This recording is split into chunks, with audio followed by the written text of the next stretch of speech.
Assalamualaikum warahmatullahi wabarakatuh. Perkenalkan, nama saya Septia Nur Salsabila. Saya mahasiswi dari STIS TMB Bandung Business School. Saya jurusan akuntansi S1 kelas B. Di sini saya akan membahas materi tentang formulir. Formulir adalah dokumen yang digunakan untuk merekam terjadinya transaksi. Formulir disebut media karena formulir merupakan media untuk mencatat peristiwa dalam organisasi ke dalam catatan. Contoh formulir, ada formulir faktur penjualan, formulir jurnal, formulir rekening buku besar, dan lain-lain. Jenis-jenis formulir, yang pertama ada formulir satu set, satu formulir dalam beberapa rangkap dengan isi yang sama, contohnya kayak faktur penjualan.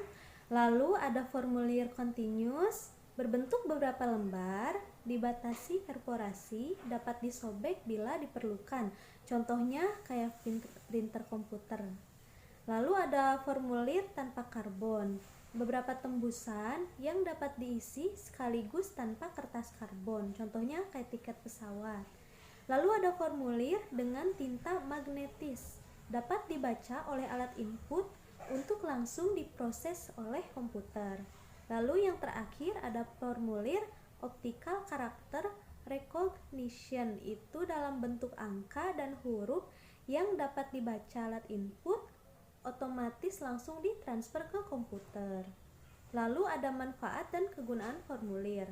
Yang pertama untuk menentukan hasil kegiatan, lalu untuk menjaga aktiva-aktiva dan utang-utang perusahaan, untuk memerintahkan suatu pekerjaan, dan untuk penyusunan rencana kegiatan, penilaian hasil, dan penyesuaian rencana. Penggolongan formulir. Menurut sumbernya, formulir yang dibuat dalam perusahaan digunakan untuk intern dan disimpan dalam perusahaan, contohnya seperti kartu jam kerja, memo kredit atau debit, pengeluaran barang, bukti permintaan, dan lain-lain. Lalu ada formulir yang dibuat dalam perusahaan dan dikirim kepada pihak luar perusahaan, contohnya seperti faktur penjualan, bukti kas keluar, surat order pembelian, dan lain-lain.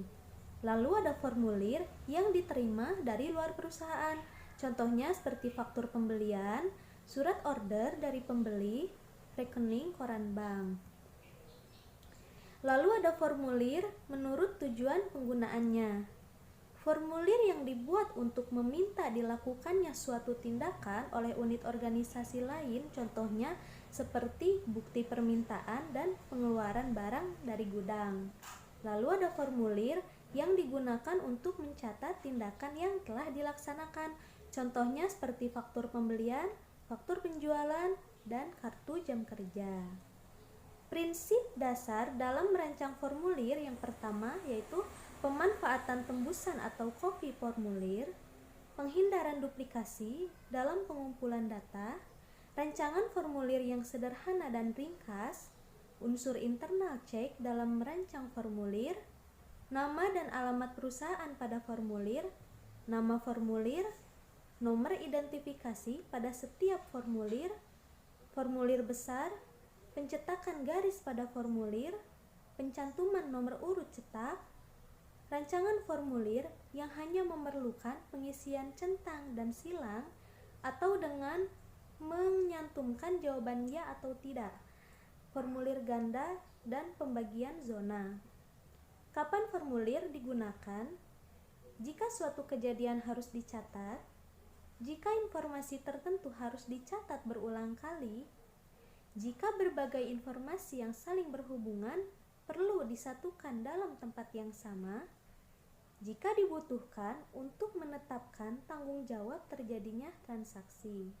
Faktor-faktor yang perlu dipertimbangkan dalam merancang formulir: siapa yang memerlukan atau akan mendapat informasi yang dicatat di dalam formulir tersebut, adakah formulir lain yang sekarang dirancang atau sekarang digunakan berisi informasi yang sama, apakah elemen-elemen yang harus dicantumkan di dalam formulir telah disusun menurut urutan yang logis, apakah formulir tersebut akan menentukan penulisan dengan tangan atau pemrosesan dengan mesin atau kedua-duanya, Apakah formulir tersebut akan diisi dengan pena, tinta, mesin ketik, mesin khusus, atau dengan proses penggadaan yang lain? Apakah formulir tersebut akan disimpan di dalam suatu arsip? Lalu ada dokumen sumber dan dokumen pendukung. Dokumen sumber, dokumen yang dipakai sebagai dasar pencatatan ke dalam jurnal atau buku pembantu. Dokumen pendukung, dokumen yang melampiri dokumen sumber sebagai bukti sahnya transaksi yang direkam dalam dokumen sumber. Manfaat penggunaan formulir elektronik yang pertama, yaitu tidak pernah kehabisan formulir, lalu tidak pernah ketinggalan zaman, ketidakefisienan formulir dapat dihindari, tidak dimungkinkan penggunaan formulir yang salah, kecepatan pengisian formulir, penangkapan data dilakukan sekali, dan tidak ada data yang mengambang. Nah, itu adalah beberapa manfaat penggunaan formulir elektronik. Sekian pembahasan dari saya. Mohon maaf bila ada kesalahan. Wassalamualaikum warahmatullahi wabarakatuh.